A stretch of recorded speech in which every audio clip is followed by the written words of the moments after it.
সালাম আলাইকুম, হ্যালো বন্ধুরা, স্বাগত জানাচ্ছি আজকের আলোচনায়। আজকে আমরা কথা বলবো কানাডার পার্মানেন্ট রেসিডেন্ট হোল্ডার হয়ে আসা সবচেয়ে বড় যে প্রোগ্রাম এক্সপ্রেস এন্ট্রি, যেখানে পিএনপি বেজ এক্সপ্রেস এন্ট্রি অর্থাৎ পিএনপি ইনহ্যান্স পিএনপির সাথে যুক্ত যে এক্সপ্রেস এন্ট্রি সেটা এবং নর্মাল যে এক্সপ্রেস এন্ট্রি, এই উভয় ক্যাটাগরিতে কোয়ালিফাই করার জন্য একটি গুরুত্বপূর্ণ মাধ্যম হতে পারে কানাডার একটি জব অফার।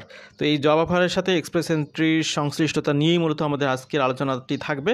কীভাবে জব অফার পেতে হবে, কী কন্ডিশন ফিল আউট করতে হবে এবং এই জব অফার পেলে আপনাদের কী সুবিধা হবে। বিশেষ করে সুবিধা হলো এক ঢিলে দুই পাখি মারা। কীভাবে এক্সপ্রেস এন্ট্রিতে আপনি কানাডাতে আসলেন, আপনার যদি কোনো আগে থেকে জবের অ্যারেঞ্জমেন্ট না থাকে তাহলে কিন্তু আপনি বেকার হিসেবে আসতেছেন, যদিও পিআর হোল্ডার হিসেবে আসতেছেন কিন্তু বেকার হিসেবে আসতেছেন।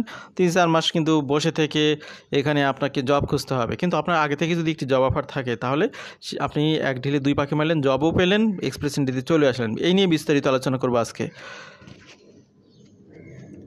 A valid job offer for express entry, what qualifies as a legitimate employer offer for express entry is often unclear. তো কোন ধরনের জব অফার পেতে হবে, কী কী কন্ডিশন থাকতে হবে সেই জবের ক্ষেত্রে, এই বিষয়গুলি কিন্তু এই অ্যাপ্লিক্যান্ট ভাই বোনদের কাছে ক্লিয়ার না। তারা শুধু জানেন যে জব অফার থাকলে এক্সপ্রেস এন্ট্রিতে পয়েন্টস বাড়ে। তো এই জব অফারের ক্ষেত্রে কানাডা গভর্নমেন্টের কিছু কন্ডিশন থাকে, এই বিষয়গুলি খোলাসা করাটাই মূলত আজকের মেইন উদ্দেশ্য। তো অবশ্যই এই তথ্যগুলো জেনে উপকৃত হবেন যারা লাখ লাখ ভাই বোন যারা পৃথিবীর বিভিন্ন প্রান্ত থেকে এক্সপ্রেস এন্ট্রির অধীনে কানাডাতে পার্মানেন্ট রেসিডেন্ট হোল্ডার হওয়ার জন্য চেষ্টা করতেছেন। তারা মূলত এই সিস্টেম থেকে বেনিফিট হবেন বা আজকের আলোচনা থেকে বেনিফিটেড হবেন। And LMI is necessary for the majority of employment. However, there are few special requirement for both employers and employees. তো আপনারা জানেন যে জব অফারের সাথে এলএমআই লেবার মার্কেট ইম্প্যাক্ট অ্যাসেসমেন্টের একটি গুরুত্বপূর্ণ সম্পর্ক রয়েছে। ইউজুয়ালি যারা কানাডার বাইরে রয়েছেন তারা কানাডাতে যদি জব করতে আসতে চান তাদের সবার জন্য না হলেও বেশিরভাগ ভাই বোনদের জন্যই কিন্তু লেবার মার্কেট ইম্প্যাক্ট অ্যাসেসমেন্টের প্রয়োজন হবে। কী জন্যে? আপনি যে পজিশনে আবেদন করতে যাচ্ছেন কানাডাতে, সেই পজিশনের জন্য ক্যানাডিয়ান কোনো সিটিজেন বা পার্মানেন্ট রেসিডেন্ট হোল্ডার কোয়ালিফাইড না, এটা ইনশিওর করার পরেই কানাডা গভর্নমেন্ট অনুমতি দিবে একজন এমপ্লয়ারকে কানাডার বাহির থেকে বা ভিতর থেকে আপনার একজন ব্যক্তিকে হায়ার করতে যিনি কানাডার সিটিজেন অথবা পিআর হোল্ডার না। তো এই জন্যে এই এলএমআই রিপোর্টটা খুবই গুরুত্বপূর্ণ। তো এই এলএমআই সহ জব অফার যদি আপনি পান তাহলে আপনার কি হলো, আপনি জব অফার পাওয়ার সাথে সাথে যেমন সাসকাচুয়ানে প্রভিন্সিয়াল নমিনি প্রোগ্রামের কথা বলি, 30 পয়েন্ট পাবেন আপনি। 110 মধ্যে 30 পয়েন্ট পাওয়া মানে কনফার্ম আপনার এই সাসকাচুয়ানে আপনি আসতেছেন। এবং পাশাপাশি আপনি আসতেছেন বলতে কি, আপনি পিআর হোল্ডার হিসেবে আসতেছেন। তো পিআর হোল্ডার হিসেবে এসে এখানে বেকার বসে থাকবেন না। ওই যে আপনার জব অফার আছে সেইটা দিয়ে আপনি সরাসরি জব শুরু করলেন। এরপর আপনি এক্সপ্রেস এন্ট্রিতে যদি বলি, এক্সপ্রেস এন্ট্রি যেটা সরাসরি ফেডারেল এক্সপ্রেস এন্ট্রি, সেখানে আপনার জব অফার পাওয়ার সাথে সাথে আপনার পয়েন্ট এখানে বুস্টিং করবে। তো এখানে সেক্ষেত্রে আপনার দেখা গেলো যে পয়েন্ট আগে যা ছিল তার সাথে এই জব অফারটা পাওয়ার পরে একটা বিরাট স্কোর আপনি পাবেন। তো দেখা গেলো যে পরবর্তী ড্রোতে আপনি এই স্কোর বৃদ্ধির কারণে আইটিএফ পেয়ে গেলেন এবং কানাডাতে আসলেন, জবও শুরু করলেন। আশা হলো একসাথে আপনার দুইটি কাজই হয়ে গেল, টেনশন ফ্রি থাকলেন।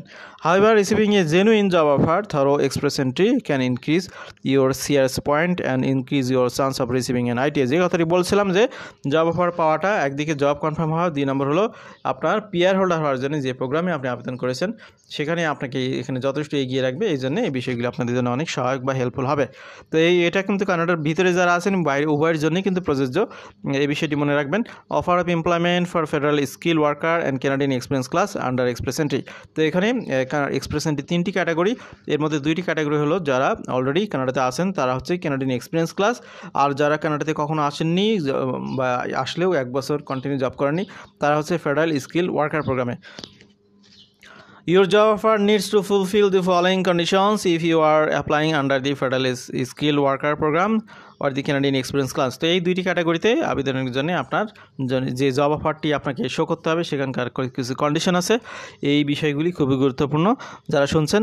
For an offer of employment to be valid it must be provided by single employer. Job অফারটা হতে হবে একজন মাত্র এমপ্লয়ারের কাছ থেকে, continuous and must be paid full time not seasonal, valid for at least 52 weeks, অর্থাৎ 1 বছরের ভ্যালিডিটি থাকতে হবে, এবং আপনার জব অফারটা কোনো অড জবের অফার হতে পারবে না।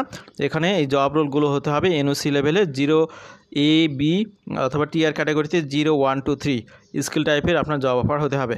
The following R additional prerequisite, এর সাথে আরও যেটা যুক্ত করতে হবে সেটা হলো an employer must extend a job offer along with a brand new positive LMI that verifies the offer in your name and your position.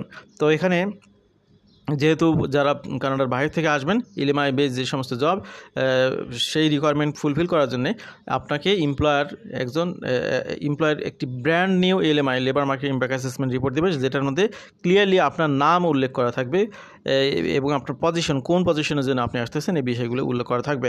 Alternatively you must have a valid LMIA base work visa. যারা already কানাডাতে আছেন তারা হয়তো ইতিমধ্যে LMI base job করতেছেন, তিনি এখনও PR holder হননি, তো সেটাকে বেস করে তিনি এখানে আবেদন করবেন এবং তার জবটা কন্টিনিউশন থাকতে হবে টিআর ক্যাটাগরিতে টিআর 0 1 2 3 অথবা এনওসি, আগের এনওসি যেটা বলা হতো 0AB, এই ক্যাটাগরিতে আপনার জব রোলটা যদি থাকে তাহলে আপনি কন্টিনিউ যে জবে আছেন অথবা আপনার হাতে অলরেডি যে অফারটা আছে সেটাকে বেস করে আপনি এখানে এক্সপ্রেস এন্ট্রিতে আবেদন করতে পারবেন। Or you must have a valid LMI exempt work permit for TR 0 1 2 or 3, অর্থাৎ আপনার জবটি যদি এলএমআইয়ের এক্সামশনের মধ্যে পড়ে তাহলেও সেটা এলএমআই এক্সামড জব অফার হতে হবে এবং সেই জবের লেভেলগুলো কিন্তু একই লেভেলের করতে হবে TEER 0 1 2 3। What are the requirements for federal skill trade and receive a job offer? তো এই কানাডার এক্সপ্রেস এন্ট্রির 3 নম্বর যে ক্যাটাগরি সেটা হলো ফেডারেল স্কিল ট্রেড প্রোগ্রাম। সেক্ষেত্রে আপনাদের যে কন্ডিশন ফিল আউট করতে হবে সেটা হলো এই job offer could come from up to 2 employers. এখানে এটি পার্ট টাইম হতে পারে, 2জন এমপ্লয়ের কাছ থেকে আপনার জব অফারটা আসতে পারে। There must be ongoing full-time paid and require at least 30 hours per week. তো এখানে সাপ্তাহিক কর্মঘণ্টা হিসেবে আপনি 2জন এমপ্লয়ার যদি হয় 2টা মিলে 30 ঘন্টা হলে হবে। যদি একজন এমপ্লয়ার আপনাকে অফার করে সেক্ষেত্রে কমপক্ষে তিনি আপনাকে সপ্তাহে 30 ঘন্টা কাজের সুযোগ দেবেন। এই বিষয়গুলো আপনাকে এখানে ফুলফিল করতে হবে। আর একটি হচ্ছে যে আপনার স্কিল ট্রেডের আপনার commitment should be for a minimum of 1 year in a skill trade with which include positions with 2016 NOC code starting with 72 73 82 93। তো এখানে 2016 সালের যে এনওসি কোডের সেখানকার এনওসি কোডের এখানে কয়েকটি কোড মেনশন করা আছে, এই কোডের জব অফারগুলো আপনার থাকতে হবে, তাহলে এখানে আপনারা এখানে কোয়ালিফাই করবেন ট্রেড প্রোগ্রামে।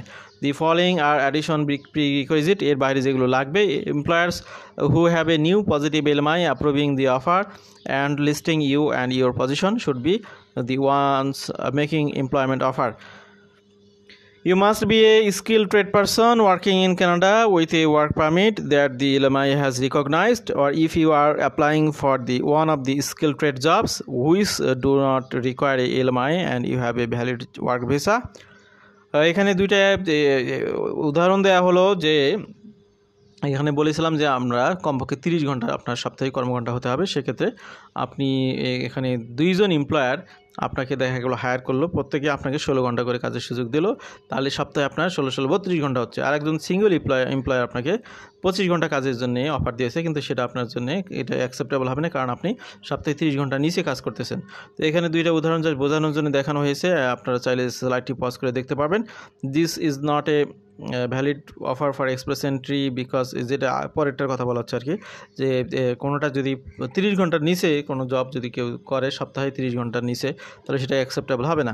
আচ্ছা, jobs for which and LMI is not required, কোন কোন জবের ক্ষেত্রে এলএমআই প্রয়োজন হবে না, অর্থাৎ জবের অফার পাবেন এলএমআই লাগবে না, কিন্তু সেই অফার দিয়ে আপনি এক্সপ্রেস এন্ট্রিতে প্রোফাইল করবেন। এখানে যে বিষয়গুলো, দেয়ার আর only 2 reasons why the employer that made you the offer does not need a new LMI.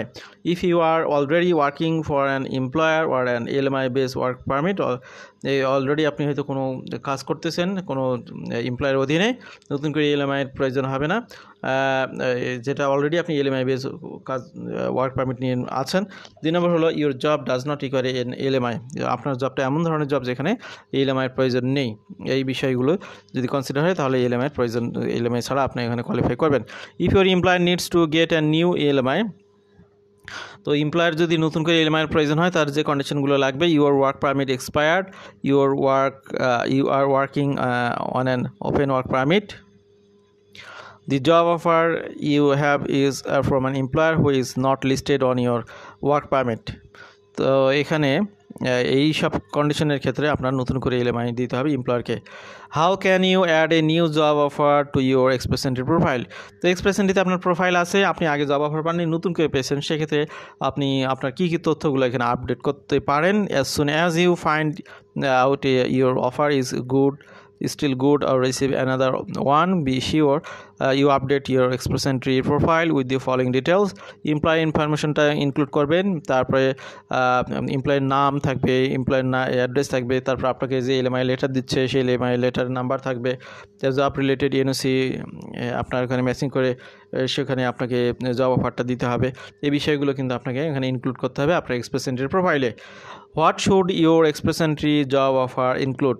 Your express entry job offer needs to be a new or recent job offer that is not older than 1 year. তো আপনাকে express এন্ট্রিতে job offer show করার জন্য সেই জবের যে কন্ডিশনগুলো fill out করতে হবে সেটা আপনারা দেখতে পাচ্ছেন যে সেই জবটা হতে হবে নতুন জব, 1 বছরের বেশি পুরাতন হওয়া যাবে না।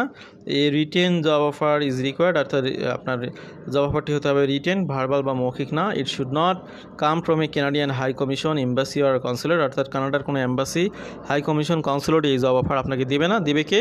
আপনার অথরাইজড এমপ্লয়ার দিবে। Provide information about the job including job duties, pay and deductions, working hours and employment terms. এই বিষয়গুলো আপনাকে ফুলফিল করতে হবে। তো আজকের আলোচনা আমরা ইতি টানবো। আজকে মূলত আমরা চেষ্টা করেছি এক্সপ্রেস এন্ট্রিতে যারা অধীর আগ্রহে অপেক্ষায় আছেন জব অফার পেলে আপনাদের প্রোফাইলটা কিন্তু অনেক বুস্টিং করবে, আপনাদের আইটি পাওয়ার পসিবিলিটি অনেক বেড়ে যাবে, এবং আপনি যদি প্রভিন্সগুলো থেকে জব অফার নিতে পারেন তাহলে সেক্ষেত্রে আপনার প্রভিন্সিয়াল নমিনি প্রোগ্রামে এটা আপনাকে ব্যাপকভাবে সহায়তা করবে। এই বিষয়গুলি কি কি কন্ডিশন লাগে সেই বিষয়গুলো তুলে ধরলাম আমরা, যাতে করে আপনারা প্রতারিত না হন ভুয়া জব অফার নিয়ে, এবং রিয়াল ওয়েতে এগিয়ে আপনার সব কিছু ঠিকঠাক করে কানাডাতে পিআর হোল্ডার হিসেবে আসতে পারেন। তো এবং যারা অলরেডি কানাডাতে আছেন তারাও যাতে পিআর হোল্ডারে কনভার্ট হতে পারেন। আশা করছি আজকের আলোচনাটি অনেক ভাই বোনদের উপকার করবে। আমাদের সাথে থাকার জন্য আবারও ধন্যবাদ। ভালো থাকবেন সবাই। আল্লাহ হাফিজ। আসসালামু আলাইকুম।